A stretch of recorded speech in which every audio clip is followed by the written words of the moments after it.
Conversas Literárias, o podcast de literatura do projeto Sesc Paraty em Rede. E nós começamos agora mais um episódio do Conversas Literárias. Eu sou a Carol Batayer. Eu sou o Diogo Brunner e a gente conversa hoje com o compositor, músico, poeta, Luiz Perequê. Bem-vindo, Perequê. Oi, e aí, tudo bem? Prazer estar aqui, participar do programa aí. E vamos lá. Legal, cara. Perequê, pra gente começar, cara, é a pergunta que a gente faz, né, em todo episódio aqui. E assim, é legal salientar também que você é o primeiro artista que não é mais exclusivamente da literatura como os anteriores que a gente entrevistou. Então, algumas perguntas recorrentes que a gente faz aqui, eu vou adaptar elas também para a gente poder ter um apanhado geral aí da sua produção. Mas, de qualquer forma, eu queria saber primeiro de você, para você comentar um pouco qual é a sua trajetória, né? Como você começou a compor, a escrever, esse primeiro contato aí com a arte. Então, na verdade, eu sou nascido e criado aqui em Paraty, né? Morei muito pouco tempo fora daqui. Morei 2 anos em São Paulo, 3 anos no Rio. Mas o resto da minha vida foi indo e voltando, na verdade, vivendo por aqui mesmo. Na verdade, eu comecei a minha participação com a música, primeiro como todo mundo, como ouvinte, né? E sou da zona rural, de um lugar que não tinha luz elétrica, né? A luz elétrica chegou na minha casa, eu tinha 15 anos. Então a gente ouvia o rádio de pilha e basicamente o rádio sintonizado naquelas coisas que meu pai e que minha mãe ouvia, que era Tunico e Tinoco, essas duplas mais sertanejas assim, né? E já mais um pouco para frente, minha irmã, que gostava mais também dessa música mais popularzona, né? Altemar Dutra, essa turma aí. Roberto Carlos, essa coisa que chegava pelo rádio, né? Então, basicamente isso. Eu não tenho um histórico de ninguém assim, músico na minha família, né? Tem um tio muito distante, que eu conhecia muito pouco, que diz que ele tocava um pouco de violão. Mas, então, quando eu já fui para a cidade, já adulto, já para cuidar da vida normal, trabalhar, fazer as coisas que tem que ser feita, eu conheci algumas pessoas que tocavam, e isso me deixou muito atento àquilo, né? E eu já comecei a cantarolar algumas coisas e que era como se fosse uma brincadeira de juntar rimas, né? De juntar as coisas que estavam acontecendo comigo. E eu fiquei muito amigo do Leônidas e do Pipoca. O Leônidas, basicamente, a gente é quase que irmão de criação, porque quando eu saí da casa dos meus pais, eu vou morar na casa deles, né? Porque a gente tinha estudado junto na 4ª série, eu e Leônidas, a gente ficou muito amigo. Então, quando eu fugi da minha casa, eu fugi para a casa deles.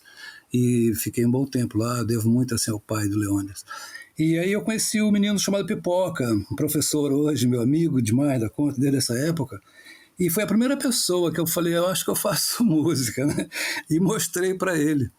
A gente estava ali, acho que pelos 16, 17 anos, e mostrei para ele uma música. Vocês faziam música juntos? Fale. Não. Ele nem sabia que eu fazia música. Era tão secreta a minha música, né? Porque eu nem sabia que era música, para te falar a verdade. Aí um dia eu mostrei para ele isso, aí cantei 2 músicas, não sei, para ele, e ele achou muito legal aquilo, e curioso, né? Que a gente fazia música, não sei o quê. Aí ele foi mostrar para uma outra pessoa, mais para frente um pouquinho, que é o Dedeca, que é músico hoje em Paraty, foi desde essa época, né? E o Dedeca achou bonito também aquelas coisas. Ele passou pro violão, porque eu não tocava violão. Ele passou pro violão aquelas músicas e começou a tocar e mostrar para algumas pessoas. E eu era o cara das Pedras Azuis que fazia aquelas músicas lá meio engraçada e tal. Mas parou por aí.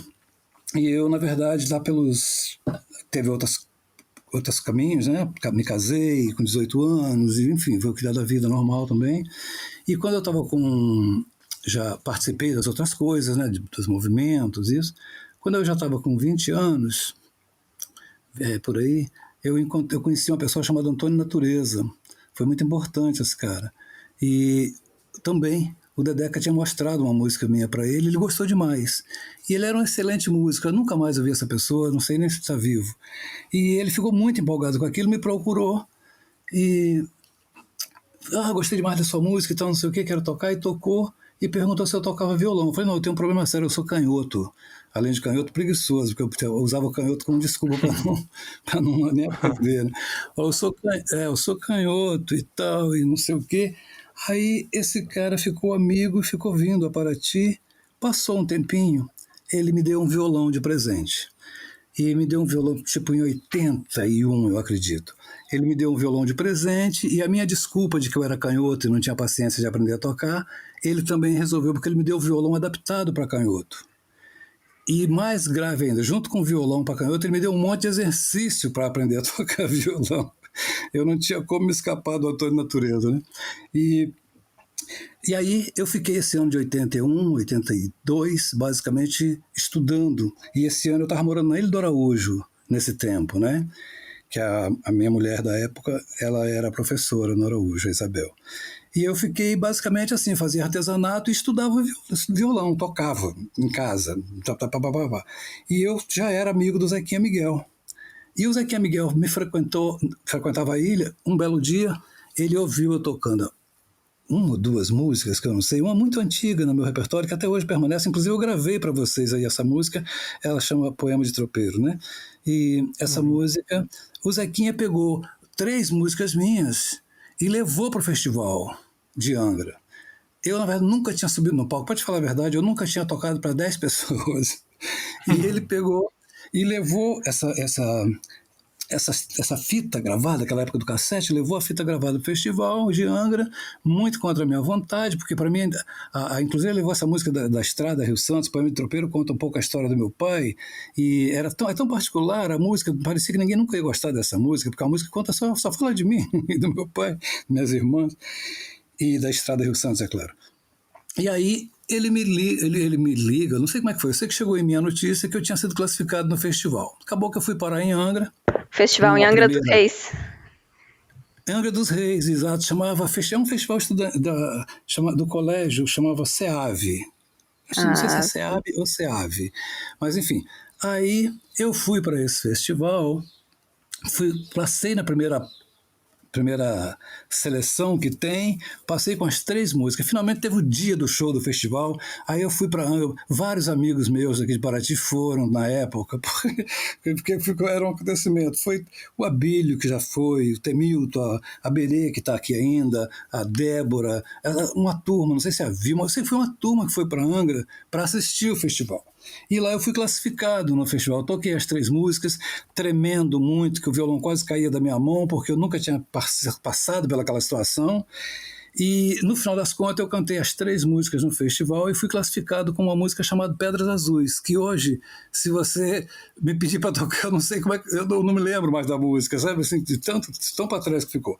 E aí eu fui classificado no festival, fui classificado em 3º lugar no festival, com aquela música mal tocada, aquela coisa bem primária mesmo assim, né? Porque tinha um ano, foi fevereiro de 83 esse festival. Mas uma coisa ficou clara, quando eu cheguei de volta do festival, eu tinha outros trabalhos, mas ali eu tinha decidido que eu tinha encontrado a minha profissão. Eu falei, realmente eu gostei demais daquela sensação que é o palco, aquele desafio que é de alma mesmo assim, aquele negócio me pegou demais. Né? E eu falei, Dom, daqui para frente eu faço um monte de outras coisas, mas o que eu faço mesmo é música.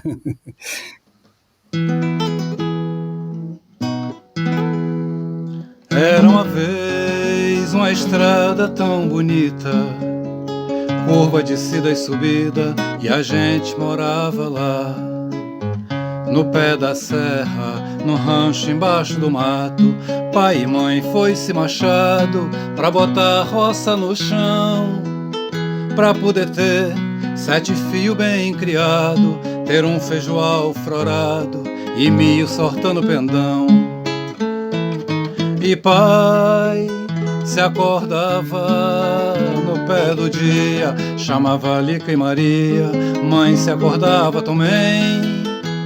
Menino se acorda sem teimosia, que já tá raiando o dia, passará da cantoria e é hora de trabalhar. E era assim a vida do povo da forquia. E no sistema da roça, nossa vida maravilha. Plantava um pouco de tudo e de tudo se coía. Só se comprava o sá, querosena e a pinguinha na birosca do arraiá, que quase de nada tinha. E na manhã da sexta-feira, pai punha a tropa na tria, por um bomba de tropeiro, lembro ligeiro dizia: mete a manta na potranca, puxa a mula da guia, fio, vamos pra cidade, com a carga de farinha. Mulher, fica aqui com Deus e cuida bem das criancinhas. Se a gente não volta hoje, só amanhã de tardinha. Tem caruela pros capados e o milho de buiado dá de comer pras galinhas. Os restóios da quiçamba é ração das cabritinhas. Foi a derradeira vez que nós fez essa viagem, cá na curva do Roturvo, antes de chegar na Vargem da Maria Caetana. Encontremos a caravana com a notícia da cidade, tava fazendo a picada pra estrada de rodagem. Pra encurtar essa conversa, pode acreditar, meu moço, vi o Morro do Pedroso ser cortado pelo meio, e essa estrada tão bonita que cantei nesse ponteio foi trocada pelo asfalto, frio, faminto e feio. Roceiro virou pedreiro, trabalhando em construção, fez as casas do estrangeiro, grileiro de nosso chão. Tropeiro, patrão de burro, hoje é burro de patrão. Tem no peito um sussurro quando vê um lote de burro passando de caminhão. E esse filho de tropeiro nasceu pra ser violeiro, fez um poema ligeiro contando a devastação. E esse filho de tropeiro nasceu pra ser violeiro, fez um poema ligeiro contando a devastação.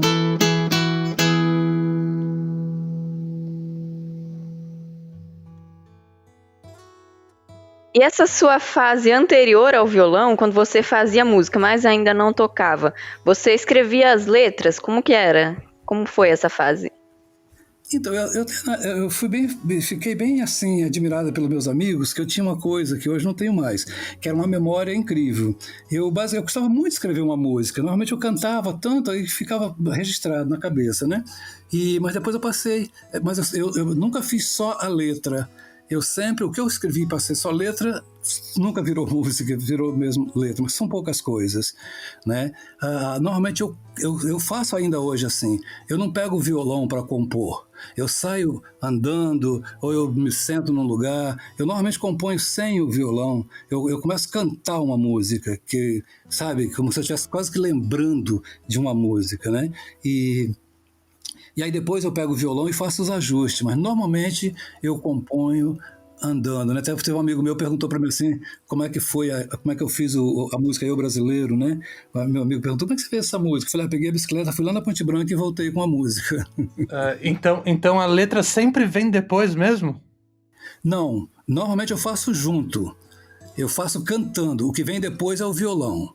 Normalmente o violão é que eu ponho depois, mas normalmente eu começo a cantarolar uma música e vou cantando, ela vai se desenvolvendo e vou até o final assim, sempre faço assim, sendo que tem algumas cantigas que às vezes a gente começa pelo final. A minha música, que é uma música bem conhecida, que é o Encanto Caiçara, por exemplo, na verdade eu estava em São Paulo, eu estava morando no Araújo ainda. Eu estava em São Paulo e comecei a cantar o refrão dessa música, remendando rede, reunindo malha, pá. E assim, eu comecei de frente para trás a música, mas eu já começo cantando. A letra Entende? e a melodia nascem juntos. Isso, exatamente, é assim.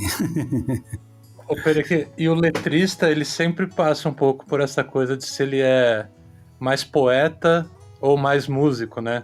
Você se vê, assim, sem querer colocar as coisas em caixinhas, né? Mas você se vê mais como músico do que como poeta, mas você se vê como poeta também?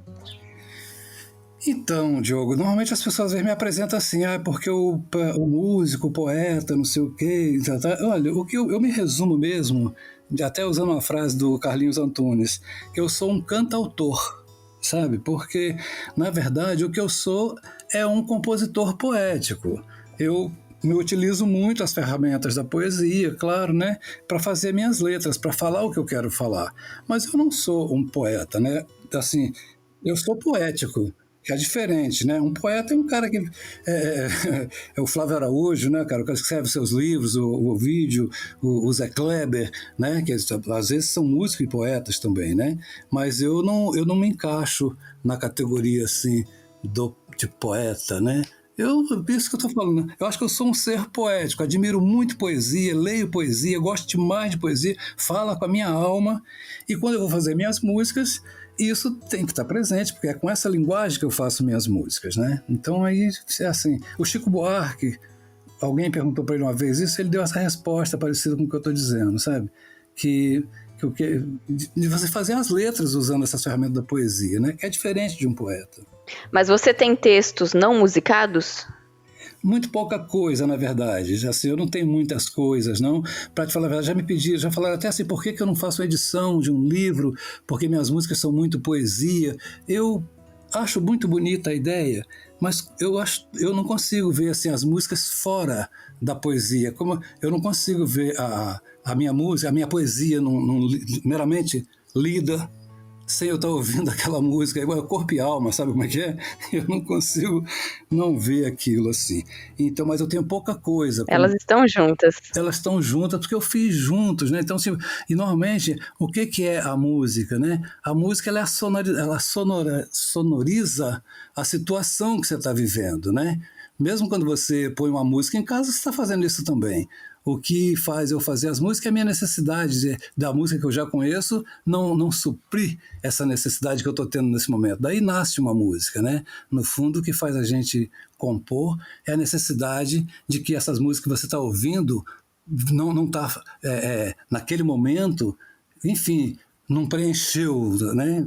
Não sei se é bem isso, mas essa solidão da criação, né? Então, quando falo assim, por que você não faz só o livro de poesia? Primeiro que eu tenho pouca coisa suficiente para fazer um livro. Eu tenho poucos poemas, assim. Tem coisa que eu fiz que é só poema mesmo, mas são poucas coisas. Alguns artistas falam que criam com muito foco, muita técnica, e outros falam da inspiração, que é impossível criar sem inspiração. Para você, como é o seu processo criativo? Tem que ter a inspiração? É mais trabalho do que inspiração? As duas coisas juntas? Então, eu acho que, na verdade, são as duas coisas juntas. Sim, você tem o trabalho. Quando a gente fala do instrumento, por exemplo, você está falando de uma ferramenta técnica, né? Quando você está falando da inspiração, você está falando de uma ideia profunda que você tem, uma ideia que lá no mais profundo da sua alma é como se fosse uma ideia da emoção, vamos dizer assim, né? Então, isso é a inspiração. A inspiração é quando você tem uma grande ideia, né? Aquilo que você vê claramente e às vezes isso está resolvido numa frase, sabe? Às vezes a sua ideia toda da inspiração está resolvida numa frase. E você fala, não, isso aqui não vou fazer um haikai, eu vou fazer uma música, né? Então aí vem o trabalho para isso, né? Porque normalmente, quando você vai fazer uma música, normalmente eu trabalho com tema, né? Então normalmente, porque assim, tem a música do entretenimento, tem essa música mais, como nós chamamos, poética que eu faço, essa música mais engajada, ou na questão ambiental, na questão social, ou na questão espiritual. Quando você trabalha com isso, você tem uma ideia. Essa ideia é o chamado achado, né? Quando você acha um negócio, você fala, que barato, isso aqui é incrível, você quer repetir aquilo. Aí você cria...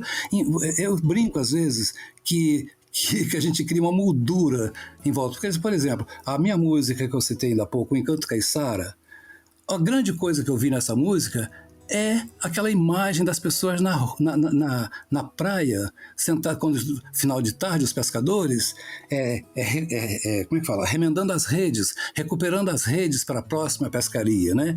Essa imagem muito bonita, muito clara na minha cabeça, eu vi isso, poderia ser um quadro, se eu fosse o Paulinho Gomes. Né? Então, na verdade, eu vi um quadro ali, e esse quadro diz, remendando redes, reunindo malhas para cercar o peixe e fartar a casa. Isso aqui é uma inspiração. Agora, essa música começa eu tendo que explicar como é que eu chego aqui. Eu digo, venho de campos e matas, terra verde, fértil e farta, nossa roça beira-mar, canto a pesca e canto a planta e a vida santa do lugar, Juca acordando cedo, remendando, entendeu? Até desdobrar. Isso tudo, na verdade, é você fazendo a moldura para a grande inspiração que você teve. Não sei se... Olha, que me desculpe os grandes poetas, mas eu só estou falando uma coisa que eu sinto assim, tá? Sim, sim. E a sua inspiração vem muito dessa observação cotidiana também, né? Eu acho que é de todo mundo, vem da observação, né? A questão a criação no geral, o aliado da criação é a observação, né? Você está observando a sua volta, as suas coisas, as suas posições, os seus sentimentos, enfim, a sua lida, inclusive com as pessoas, como é que você lida com as pessoas, como é que você lida com a natureza, com os animais, com as crianças, com o céu. É observando isso que vai nascer suas boas ideias. O Perequê, a gente está vivendo, né, esse momento de pandemia, um momento estranho, né? E aí me ocorreu que em Paraty, assim como em outros lugares, a gente tem o chamado defeso do camarão, né? Que é o período onde não se pode pescar o camarão, né? Para que ele possa, enfim, procriar e tal.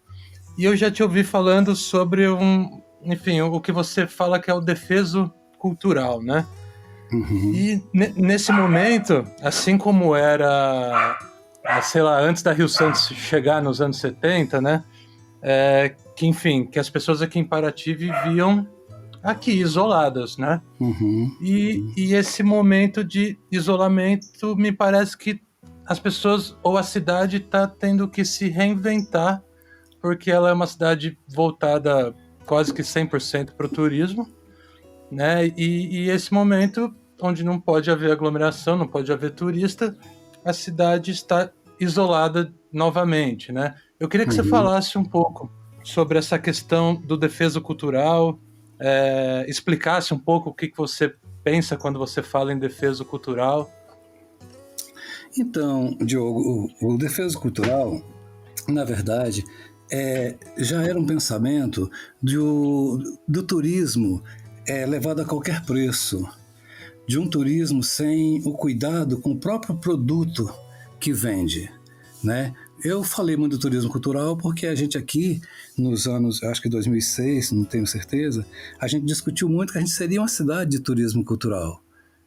E a gente é uma cidade com muita cultura, muito evento, muitas manifestações, tal. Agora, na verdade, se você... A ideia do defesa cultural é por que Paraty foi escolhida para ter esse tema. É porque ela tem a sua raiz plantada na questão cultural. Por isso a gente é a cidade do turismo cultural, né? Então, na verdade, se você não tem cuidado com esse produto que te faz dar esse nome, você, na verdade, está fazendo parecido... Já dei esse exemplo outras vezes, vou dar de novo. Você está parecendo o cara que vende água e em um momento X a fila aumenta e ele resolve servir água de dentro da fonte. Ele entra na fonte para vender água. Ele esquece que as pessoas estão ali porque compram água limpa, né? Então, o defeso cultural era a ideia da gente não deixar misturar com os eventos que Paraty tem, que são maravilhosos, claro, a questão das manifestações do lugar. Você tomar um cuidado para você não deixar, no meio de uma festa do divino, por exemplo, como é que você cuida dessa festa para ela não virar meramente mais um produto turístico, sem nada da religiosidade, sem nada das almas das pessoas, né? Enfim, da alma do lugar mesmo assim. Se você perde isso, e às vezes não é isso que vai vender, não é você transformar isso num produto, mas é você proteger isso como um lugar que tem outros produtos, né? O produto mesmo, isso não é um produto. Por exemplo, agora, a gente está aqui na pandemia, digamos que não tivesse sido a pandemia, tivesse sido uma enchente, tivesse caído as pontes de Paraty e não tivesse vindo turista para cá.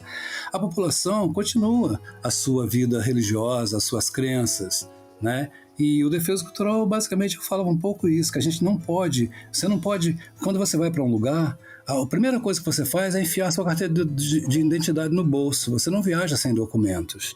Então, no momento em que o mundo estava com... Está ainda, né? A gente não pode esquecer que o mundo está seguindo. Com essa ideia toda da globalização, na época eu falei muito sobre isso. Na multidão, eu só te conheço, eu só te encontro se eu conhecer sua cara. Se eu tiver sua fotografia, eu te acho na multidão. Se eu não tiver sua fotografia, você é só parte dessa multidão. Então, quer dizer, um lugar que não preserva a sua alma de cultura, ou seja, o seu jeito de ser do seu povo, na verdade, vira só mais um lugar na globalização, vira só mais uma cidade turística recebendo e se despedindo de pessoas, né? Então é isso. Em relação ao que você perguntou também, a questão do momento que nós estamos vivendo, são duas angústias diferentes, né? Se você pensar na Paraty sem a Estrada Rio Santos, é outra coisa. Você está num lugar que era quase uma ilha, um lugar que chegava pouca gente, né? De chegar e partir, as pessoas viviam aqui, e para isso elas criaram um jeito de viver assim, aqui, né? Digamos assim, uma coisa quase que louca, que era uma solidão mais coletiva, né? As pessoas viviam suas vidas pescando, plantando, fazendo suas festas, ou seja, aí a questão cultural toda era muito forte, porque era através da cultura que as pessoas se encontravam nos seus bailes, nas suas festas tradicionais, né? E era isso. Então são angústias diferentes. O momento que nós estamos vivendo é outro. Porque, na verdade, nós não estamos aqui por falta de contato, por falta de estrada, por falta disso, de aquilo.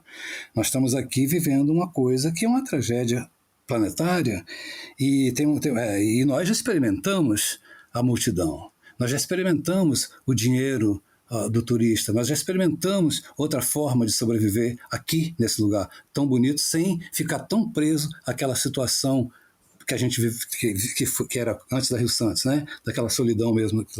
Então, até o Zé Kleber tem um poema dele, voltando a falar de poesia, que ele diz uma coisa tão bonita, tem um trecho que ele diz assim: quem me acendeu a lembrança de pertencer às estrelas, fora melhor que dissesse que eu não poderia vê-las. Então, na verdade, é essa situação, né? Nós já experimentamos o turismo, já não dá mais para a gente viver sem aquela situação, sem os eventos em Paraty. Por mais que se reinvente isso e aquilo outro, nós ainda só sabemos esse momento, nós estamos esperando o que vai acontecer. Nós não temos uma coisa nova, então nós estamos nessa angústia de passa logo isso, porque toda a nossa estrutura de vida foi armada em cima disso, né? Eu sou músico, aí a gente fala da questão do isolamento, que era muito bonito, mas o bonde andou, o mundo mudou, né? E agora a gente está diante dessa situação que está a tragédia, né? E acho também que a gente já esperava. Todo o alerta ambiental que se dá pelo mundo afora é como se todo mundo estivesse esperando, sim, que uma hora aconteceria uma grande tragédia dos grandes elementos, né? Da água, do vento, sei lá, e uma tempestade, alguma coisa assim que fosse mexer com o mundo inteiro pela questão da natureza, ou uma grande guerra. E aí acontece que vem silenciosamente, vem invisível, vem da natureza. Um vírus, né?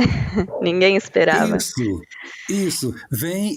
Pois é da natureza, é realmente uma coisa da natureza. Sim. Né? Uma coisa que a gente não sabe. A gente não sabe lidar com uma grande enchente, se alagar Paraty inteiro, de repente, de subir por cima das igrejas, você não sabe o que fazer com isso. Mas você tem mecanismo de salvamento disso, de aquilo. O que acontece é que esse chega silenciosamente e não chega só, porque normalmente quando você tem assim, as tragédias da natureza, ela é bem localizada, né? Tal lugar, o Japão teve a tsunami, não sei onde. Não, isso aqui na verdade é uma coisa que vem para todo mundo e estranho, porque na verdade quando você tem um inimigo, ele tem uma arma. Então você tem. Agora aqui você não tem. Você tem só o inimigo que é a própria arma, então você não sabe como lidar com ele ainda. Aves e ervas. Madrugada se levanta, canta galo, tudo canta. Beira de mar, mata atlântica. Suave canção de aves, cheiro de erva pisada. Trilha, trabalho, renda de orvalho, tramam tratores, novas estradas. É a mentira do progresso, mudando o rumo dos versos. Casa de aves e ervas, virando areia e deserto. Matas mortas, morros calvos, e os corvos cuidam do resto. O povo vence o grileiro, mas não vence os projetos da mentira dos políticos mascarados, desonestos. No canto bravo do sono, vou deixando um manifesto. Adeus. Adeus, curupiras, caiporas e insetos. Os guardiões naturais não têm armas para o concreto. Mata Atlântica te levanta, deixa o meu peito aberto para te guardar na lembrança, para te contar para os meus netos. No registrar dos meus olhos, vou te cantar nos meus versos. Se pudesse, eu te dava as asas do pensamento. Quem sabe te guardaria do jeito que eu te penso, criando os teus nativos, crescendo no teu silêncio, bem longe desses projetos de pseudo-crescimento que prometem melhorias e trazem arrependimentos. Porque vêm os condomínios com o fascínio do dinheiro e o pescador troca a rede pela colher de pedreiro. Depois só volta na praia de gari ou faxineiro. A estrada do político não foi feita para o roceiro, só serve para o levar no dia de limpar o lixo dos forasteiros. E a cultura é esmagada, como se deu tantas vezes. Trocamos trovas da roça por batuques e farofas ou silêncio para os burgueses. E assim começa outra história, porque é o fim da estrada. Não tem matas, não tem aves, não tem ervas, não tem nada. Tem uma cerca, um portão e um caiçara de farda. E uma placa. Atenção, é proibido a entrada. Como você, no seu cotidiano, está lidando com esse momento de pandemia? Olha, na verdade, eu já sou, por natureza, uma pessoa bem caseira, né? E eu sempre viajei bastante para fazer o meu trabalho. O meu trabalho é ir e voltar, né? Eu faço shows. E eu sempre reclamei muito com a Wanda, assim, pô, eu não aguento mais ir, viajar, não sei o que, tá. Então, agora eu estou há 3 meses aqui em casa e descobri que eu adoro viajar.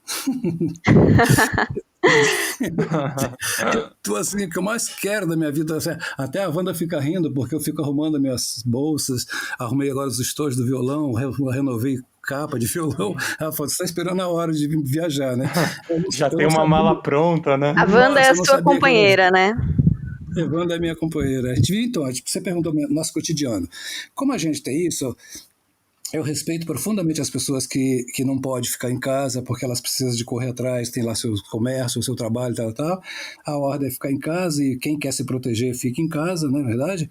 E eu, na verdade, eu não preciso. Eu, por sorte, eu não preciso ficar andando por aí. A minha profissão, na verdade, eu sou músico. Não tem ninguém precisando de show, eu não sou enfermeiro, né? Não sou motorista de ônibus, não sou cobrador, então eu estou aqui, em casa. É meu cotidiano assim, eu estou em casa, estou cuidando de horta, aí eu estou aqui no sítio, dá para fazer umas trilhas por aqui mesmo, aí, enfim, então eu estou tranquilo. Meus meninos estão aqui comigo também, meus filhos, né? A parte deles, porque eu tenho 8 filhos, tem 3 que estão aqui comigo, e então, é isso que eu estou fazendo. Estou aqui e passando os dias como se fosse um longo domingo, né? Que a gente acorda terça-feira pensando que dia é hoje, domingo de novo, né? Pois é. E você tem conseguido compor, Perequê, nesse momento? Então, na verdade é o seguinte, eu sou um tipo de compositor que eu lido o tempo inteiro com composições. Porque é isso que eu te falo, eu aproveito as minhas coisas, né? Mas eu nenhum momento, eu não tive assim, tipo, vou compor sobre isso, vou falar sobre isso. Eu revisitei algumas coisas. Tem uma música minha que chama Era de Aquário, Janela do Tempo, eu botei o nome agora, né? Que eu falo da Era de Aquário, que eu fiz em 2002, e que é exatamente uma música que pensa que um momento X vai acontecer realmente uma catástrofe que uma coisa qualquer, que deixasse claro que a gente tinha entrado na Era de Aquário, que marcasse a humanidade, uma coisa que não fosse no lugar, fosse no mundo todo, né?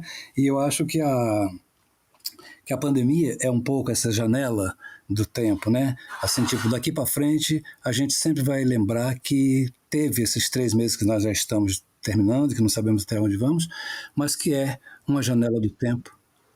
Desculpa. Um momento de virada histórico, né? Claro, a gente não tem como daqui para frente. Agora essas crianças todas que estão vivendo aqui vão sempre contar. Então, naquela época teve a pandemia. Então, nós tem antes e pós-pandemia. A gente tem uma coisa que marcou o mundo inteiro. Então, provavelmente, a gente aqui está consolidada a entrada da Era de Aquário, que é uma era de revelações tão forte, né, que a gente está vivendo agora. Então, é isso. E em termos das composições, eu tenho revisitado coisa, mas não tenho feito grandes coisas, não. Eu, na verdade, a criação é uma coisa meio que... é uma libertação assim, da angústia, né? Você primeiro tem aquela situação angustiante, que você quer falar alguma coisa, e eu, na verdade, estou mais, digamos, mais com medo do que angustiado, digamos assim, em relação à pandemia, sabe? Para mim, eu tenho pensado muito nos meus filhos, tenho pensado muito nessas gerações próximas, e o que vai acontecer com esse mundo. Na verdade, no momento que a pandemia também veio exatamente, como é que fala? Escancarar, vamos chamar assim, toda a fragilidade que a gente tem nas organizações sociais, não é de Paraty, do Brasil, do mundo todo lugar muito frágil. É como se toda a organização tivesse entrado num cansaço, sabe? Toda como é que fala? A organização social mesmo, assim, o acordo social se cansou. É como se fosse assim, as próprias leis foram sendo tão desrespeitadas e toleradas pelo desrespeito, e que chegou uma hora agora e que elas não serve mais. É como se a gente tivesse... Nada serve, sabe? É como se tivesse tem que parar e refazer tudo. Vai ter que se pensar tudo de novo, né? E num momento muito estranho, porque a coisa vital da sociedade, eu sempre digo assim, a política é como se fosse o sangue no corpo social. E ela entrou num processo muito ruim, sabe? Eu vejo as pessoas falando sobre fechamento de congresso. Na verdade, você não pode pensar nisso. Isso é uma doença, porque, na verdade, o congresso é ruim.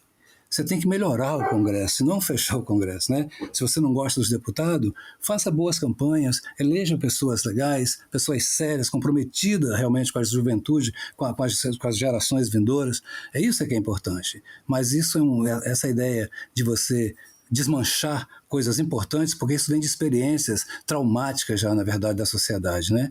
Então, eu acho que é um momento em que as coisas também foram todas postas para escolha. Então, nós estamos num momento para escolher. E isso me assusta muito mais do que, na verdade, até a própria angústia causada por ficar em casa, assim, sabe? É difícil ter um certo otimismo mesmo para quando isso passar, assim. Ainda dentro disso, cara, né, a gente já está falando disso, na verdade, mas você faz, assim, de forma mais ampla, qual o prognóstico para quando, assim, a gente, sei lá, isso realmente passar, a gente tiver uma vacina e tal, você acha que tem alguma forma de ver alguma possibilidade de esse pós-pandemia ter algum tipo de mudança positiva ou realmente está difícil pensar nisso? Então, eu acho que é o seguinte, o Diogo, eu não sou um historiador, um especialista nisso, mas se a gente pensar um pouco é o seguinte, o que acontece? Um sistema envelhece, né? Ele fica tão desgastado que chega uma hora que as leis vão sendo desrespeitadas até que a gente chega na barbárie. Aí, assim, quem puder mais chora menos, a gente parte. Primeiro você parte para a guerra, né? Entra em uma super guerra. O final de uma guerra são os acordos. São os acordos. Porque, por exemplo, após pandemia, digamos que a gente está voltando com esse tipo que está, né, circulando, a gente esteja voltando para um lugar muito terrível, um lugar onde as tribos se juntam e a gente... O que resta no final de uma grande confusão dessa? Né, da confusão social, da guerra civil? Resta o quê? Resta ilhas de amor e o ódio generalizado. Então, se você é da minha tribo, eu te protejo. Se você não é, meu amigo, você morre de fome do meu lado. Isso é o ódio generalizado. Então, assim, o meu pavor é que a gente está muito, muito avançado nessa ideia, sabe? Então, de novo, eu acho que pós-pandemia, a gente tem muita gente muito legal aqui, principalmente, né, pra gente aqui no Brasil. Então, eu acho que vão pintar essas ilhas, sabe? E essas ilhas vão se conectando. Eu estou falando de ilhas, estou dizendo assim, pessoas que vão ter grandes ideias, pessoas que vão contribuir muito com isso, né? Agora, eu não acho que vai ser fácil, não. Eu acho que nós temos aí um período bem difícil pela frente. A visão que eu estou tendo é que a gente vai passar, porque passa a pandemia, acha-se a vacina, e aí é uma tentativa de voltar para o lugar, para o normal. Esse tempo que nós vamos perder puxando de volta as coisas para o lugar que elas estão, vai ser nosso grande erro, talvez, né? E falando em gente legal, quem são suas referências e as suas inspirações? Você fala no mundo de música? De música, de arte. Então, Nós temos grandes figuras, né? Assim, eu sempre digo isso porque primeiro, eu sou um cara muito privilegiado. Eu não passei por escolas, por isso e aquilo, mas eu tive uma sorte incrível. Encontrei pessoas maravilhosas na minha vida. Eu tenho uma sorte de encontrar gente legal, assustadora. Então, isso é muito bom. Muito cedo, eu fiquei amigo do Zé Kleber, que é uma pessoa que 10 anos depois da morte dele eu ainda estava entendendo coisas que ele tinha me dito, sabe? E isso me fez muito bem. Depois, no meu caminho já como artista, meus amigos mesmo, contemporâneos, né? Como eu citei, Pipocas, aqui é Miguel, são pessoas maravilhosas. São pessoas aqui de Paraty. Isso, e por isso que eu estou dando essa progressão, né? E essas pessoas que me deram o primeiro norte, né? Como eu citei, o Zequinha Miguel que me levou para o primeiro festival, o Zé que me falou disso, de aquilo. Então, esses são meus primeiros passos. Depois, eu tive uma pessoa muito interessante chamada Erval, que me apresentou gente como Décio Marques, o trabalho do Elomar, do Vital Farias, do Geraldo Azevedo, e daí eu fui andando e fui descobrindo que a gente tem um arsenal no Brasil e tem o privilégio de viver na época do Gilberto Gil, de Milton Nascimento, de Caetano Veloso, de Chico Buarque, e admiro garotadas, meninos que estão chegando aí, tem gente muito boa, mas a minha referência mesmo, assim, meu grande espelho mesmo, para mim, assim, eu acho que quem descreve a alma brasileira com muita maestria, tem muitos outros, mas para mim o Gilberto Gil é assim, uma pessoa que eu tive a honra de conhecer e sempre admirei muito, né? Ele é maravilhoso. Mas temos um Milton Nascimento também que fala com a nossa alma o tempo inteiro, né? Sim. E você falou das pessoas, dos sons que você ouvia na infância, no rádio, e você mencionou o Tonico e Tinoco, entre outros, né? Eu queria saber de você, se você acha que em algum ponto, e depois eu te explico por que é que eu tô perguntando isso, em algum ponto a cultura caipira encontra a caiçara. Tem algum ponto em comum? Ah, sim, claro. Tem uma menina, olha, gente, eu sou péssimo de nomes, tá? Eu não tenho nem certeza, acho que nem vou falar o nome dela. Ela é da Unicamp, se eu não me engano é Luciana. Ela escreveu um livro e ela abre o livro exatamente com a minha música Encanto Caiçara, é a letra, né? Chama-se Caipira e Caiçara, um diálogo, alguma coisa assim que é o nome, e ela diz assim, ela abre o livro com a minha música Encanto Caiçara de um lado e a música do Tonico e Tinoco do outro, como encontro da cultura que caiçara. maravilha! Então, menina, você acredita, ela bota assim, aquela letra, eu nasci naquela serra, no ranchinho, beira-chão, e do outro lado ela põe a minha música, vem de Campos e Matos, ok? Então tem tudo a ver. Sabe por que tem a ver? Pelo seguinte, porque, primeira coisa, principalmente nesse pedaço que nós estamos aqui, não pode esquecer de jeito nenhum que Paraty foi Porto de Minas. Sim, sim. E a cultura caiçara, ela passa exatamente pelo Vale do Paraíba, ela anda muito por ali. Nós temos muita coisa em comum. Nossas folias aqui, por exemplo, eu fui, há 2 anos atrás, eu fui para Itajubá acompanhar uma folia de reis que estava tendo uma gravação, que eu ia participar, fui acompanhar. Nossa, e achei tão legal, porque assim, tinha tanto elemento que eu ouvi aqui, as folias cantando, sabe? Eu conheci um senhor de Minas, inclusive, que cantava a folia de reis aqui em Paraty. Então, tem muito a ver com a cultura caipira e a cultura caiçara. Do outro lado, as duas falam da mesma alma, né? O homem que pesca e o homem que pesca e planta, como eu falo sempre, que é o caiçara, e o caipira, que é a mesma coisa, é uma vida simples da sobrevivência diante com a natureza, né? Então, é basicamente tem muito a ver. E essa contemplação também, né? Não, eu digo isso porque quando eu fui pesquisar o seu trabalho, ouvir suas músicas, eu tive essa sensação. Eu sou caipira, venho do interior de São Paulo, cresci ouvindo moda de viola, cresci ouvindo Tonico e Tinoco. E quando eu fui ouvir você, me deu essa memória, essa coisa inconsciente de uma lembrança da cultura caipira, de onde eu venho. E aí, agora você falou desse trabalho, dessa pesquisa da Unicamp, e faz todo sentido. É super engraçado, porque é uma prosa de caipira e caiçara. Ela escreve bastante sobre Paraty e escreve sobre São Luís de Paraitinga, Cara, não existe maior encontro. Eu tenho um amigo grande que dirigiu meu CD Eu Brasileiro em 2006, que é o Negão dos Santos. O Negão, ele é filho do Eupídio dos Santos. Para quem não conhece, o Eupídio dos Santos é o autor que fez a maioria das músicas cantadas por Mazzaropi, é de autoria do Eupídio dos Santos. E além das músicas dele, né? A Casinha Branca, fiz uma casinha branca lá no pé da serra para nós morar. Tão conhecida, gravada por tanta gente, por Sérgio Reis, Renato Teixeira, Cascatinha e Ana, todo mundo gravou essa música. É do Eupídio dos Santos, que é pai desse meu amigo, né? O Negão dos Santos. E o Negão, a gente é muito amigo de, assim, irmão. E ele sempre brinca, ele fala assim, só tem uma diferença entre caipira e caiçara, é a qualidade da pinga. Ele falou porque, ele fala, porque a gente aqui, a gente cai caipira e vocês lá caiçara, a pinga de vocês é melhor. E para você, o que significa cultura popular? O que é a cultura popular? A cultura popular é o resultado da convivência dos povos. É a nossa convivência que nasce uma coisa chamada cultura popular. E é por isso que a cultura é uma coisa dinâmica, ela anda. Ela tem sua identidade, mas ela está sempre se refazendo. Por quê? Porque ela é exatamente o fruto da convivência. É a minha alegria somada com a sua alegria, a minha tristeza somada com a sua tristeza, a minha angústia somada com a sua festa. Disso tudo a gente se junta e vai saindo uma coisa que vai saindo exatamente na cultura popular. Nossas rezas, as nossas festas. Isso é a cultura popular. Eu sempre digo, um povo que não convive não produz cultura. Ô, Perequê, e aí nesse sentido mesmo, como você vê aqui em Paraty, em que pé que está a preservação das manifestações tradicionais, enfim, dessa cultura popular? Olha, Diogo, eu acho que, como nós estamos falando em repensar tudo, eu acho que Paraty é um lugar que merece ser repensado. Aproveitar essa brecha que teve aí e repensar coisas. Repensar, inclusive, para onde está querendo ir.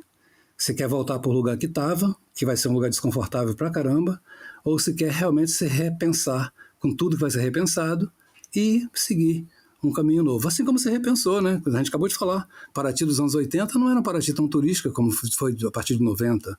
E tinha baixa temporada, as pessoas se viravam. Enfim, se repensou isso. Então, eu volto a dizer, a alma de um lugar está na sua prática cultural. E essa cultura popular que você acabou de colocar, essa cultura que se movimenta, que se ferve, que se, sabe, que se troca, né? Porque eu sou um artista, eu sou um compositor. Eu falo de Paraty e minha cultura está ligada aqui porque tudo que eu vivo está aqui.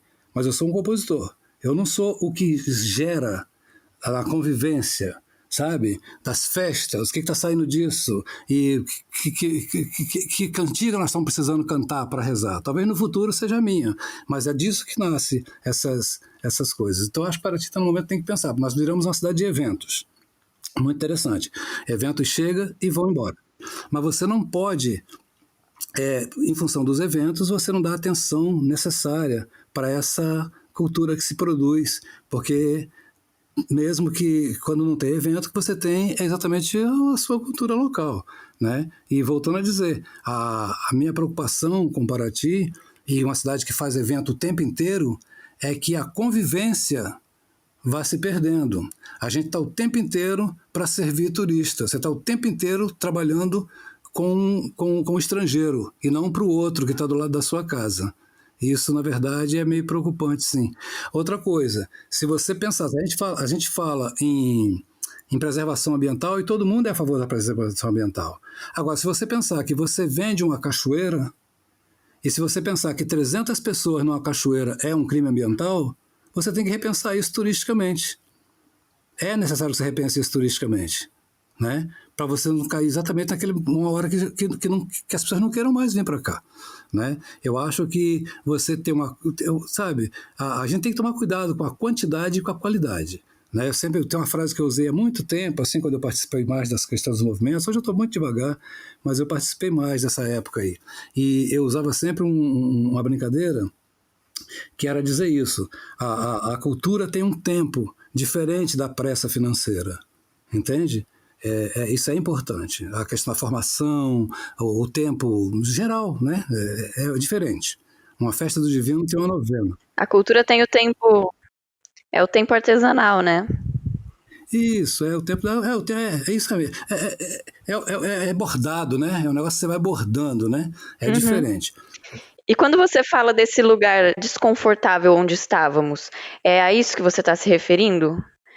a esse fazer comercial em um outro tempo que não respeita o tempo cultural? Sim, é desconfortável. Basicamente, se você pensar numa Paraty que não fica mais, que há pouco tempo é uma cidade que não tem mais uma respiração, eu acho que a baixa temporada era um tormento. Todo mundo que tem comércio em Paraty, eu me lembro muito bem, era uma coisa terrível. E nós batalhamos muito, eu participei das campanhas, inclusive, para ajudar que Paraty resolvesse suas baixas temporadas. E resolveu. O negócio é que o dinheiro, ele tem um problema sério. Você quer mais. Todo dia não pode ser o mesmo de ontem. Ele tem que ganhar mais, a cada dia mais. É diferente quando você... chega uma hora que você fala assim, bom, por exemplo, Paraty precisa repensar se quer muita gente ou uma qualidade que frequenta e que mantém esse lugar do tamanho que ele é. Né? Eu, sinceramente, acho muito assim, desconfortável esses mega shows na praça em Paraty. Eu cheguei a ir em alguns, mas eu não tenho paciência, me incomoda, a não ser que eu esteja trabalhando. Eu não consigo estar num lugar desse sem estar para trabalhar, porque para mim é perturbador. Então, eu acho que combina muito pouco com Paraty quanto o bairro histórico, aqueles mega eventos na praça, sabe? Aqueles super... Eu acho que uma cidade que tem uma feira literária, por exemplo, como a Flip, é uma cidade que resolveu com maestria a questão ambiental, a questão da baixa temporada. Poderia se pensar um pouco mais alongado esse espaço, né? Dessa grande... De qualquer forma, eu acho muito difícil que a gente volte para esse mesmo lugar. Acho que vai se pensar num turismo mais, como é que fala, mais racional, né? Enfim, mais fácil de lidar. Bom, peraí que eu acho que pra gente se encaminhando para o final, pedir para você, se você tem dicas de leituras, dicas culturais para quem tá podendo ficar em casa nesse momento. O que você tem ouvido, o que você tem lido? Então, esses dias eu gravei uma fala para um instituto que me perguntou isso. E eu falei, olha, eu na verdade não vou indicar um livro. Eu fiz uma coisa que me foi muito gratificante. Eu peguei um livro que eu li, acho que faz uns 10 anos ou mais até, que chama Os Grandes Iniciados. É uma coletânea, na verdade, eu peguei o volume 2. Que chama Os Grandes Iniciados, que é muito bonito o livro em si, que é da mitologia, né? Mas falo de Pitágoras, enfim, Pitágoras, Sócrates, Jesus e Platão. Mas eu gostei mesmo, não foi o conteúdo do livro era o mesmo. O que eu gostei foi de ver como que a gente lê um livro 10 anos depois e entende outra coisa, né? Melhora seu entendimento, esclarece coisas. Isso foi muito bom, aproveitando de estar em casa, dar uma revisão assim, nas coisas que você aprendeu. Porque com certeza você vai aprender novas coisas com as mesmas ferramentas. Então isso para mim foi muito interessante. Agora, só te falar, Diogo, eu botei 3 músicas. Esse poema, O Aves e Ervas, que eu deixei, assim como tem também o Paraty, que eu gravei, e o poema e a música da Rio Santos, eu fiz questão de ser essa tríade aí. Por quê? Porque a música fala exatamente da Rio Santos passando por Paraty, transformando a vida das pessoas, para uns uma coisa muito boa, para outros uma coisa nem tão boa, mas enfim, foi uma mudança. Paraty antes e pós Rio Santos, né? Isso é claro, e essa música ela marca exatamente isso aí. E 15 anos depois, a Aves e Ervas, chamando uma atenção para esse desequilíbrio que nós temos no anel, né, periférico de Paraty. Né? Você tem uma cidade turística linda, que for dinheiro pra caramba que circula em Paraty, mas em volta você tem um anel de pobreza assim, muito grande, uma desigualdade terrível, né? Em grandes condomínios e tudo, e gente vivendo muito mal. Então por isso eu fiz. E a música Paraty, porque eu fiz ela assim quando tinha essa ideia de abrir a estrada da Paraty-Cunha. É uma música pedindo exatamente isso, que a gente tem que afagar mais esses lugares que a gente visita. E então por isso eu escolhi essas 3 músicas para esse momento, que é um momento de reflexão total.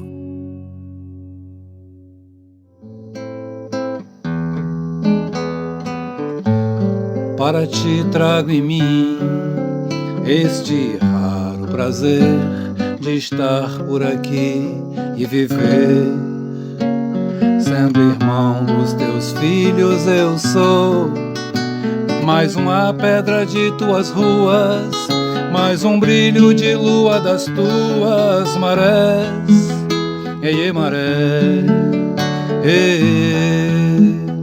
é que eu sou maré cheia para te refletir e mostrar aos teus filhos teu brilho nos olhos de quem vem amar, teu limoso no telhado, teu lodo que eu trago do mar, porque eu sou maré, é que eu sou maré cheia para te dividir. Vou pedir pra proteger teu mar quando a estrada da serra se abrir, um carinho do povo do vale de lá com este mar, mar, é mar de maré cheia de amores por ti. Não quero te pintar como lenda morta entre nossos ancestrais. Eu quero te pintar muito mais pro meu filho e meu neto quando vier te encontrar. Água de maré, maré, lua cheia, maré cheia, é cheia de maré. Lua cheia, maré cheia, maré. Lua cheia, maré cheia, maré, para te proteger. Não quero te contar como lenda morta entre nossos ancestrais. Eu quero te pintar muito mais pro meu filho e meu neto quando vier te encontrar. Água de maré, maré, lua cheia, maré cheia, é cheia de maré. Lua cheia, maré cheia, maré. Lua cheia, maré cheia, maré, para te proteger. Então te agradecer muito, Perequê. Falar aqui que sou muito seu fã, cara, gosto muito do seu trabalho. Eu também admiro muito. Espero aí que a gente, foi bacana. Espero que a gente possa fazer novos shows lá no Sesc assim que isso tudo passar, e que estava engatilhado pra gente fazer já, né? E isso tudo deu uma paralisada aí, mas espero que a gente possa estar junto em breve novamente. Eu que agradeço aí, prazer aí, Carol, a gente vai se conhecer pessoalmente, não vai demorar nada. E Diogo, que eu já conheço, prazerzão, e eu fico super agradecido, viu, Diogo, pelo convite, porque a melhor coisa que tem para o nosso trabalho é você se sentir útil, né, fazendo, o seu trabalho está servindo. Eu, às vezes eu recebo, pedidos de autorização de escola para usar minha música. Eu acabei de receber uma do YouTube, alguém que está fazendo, e me faz tão feliz quando alguém está usando minhas músicas, quando alguém está usando uma fala, porque é para isso que a gente é artista, né? Para ser usado. Eu não sou artista para mim, sou artista para fazer a leitura do outro, né?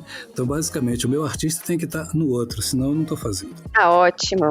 Maravilha, Perequê, brigadão. Obrigada. E esse foi mais um Conversas Literárias, o podcast de literatura do projeto Sesc Paraty em Rede. Nós temos sempre novos episódios às terças-feiras. Até a próxima!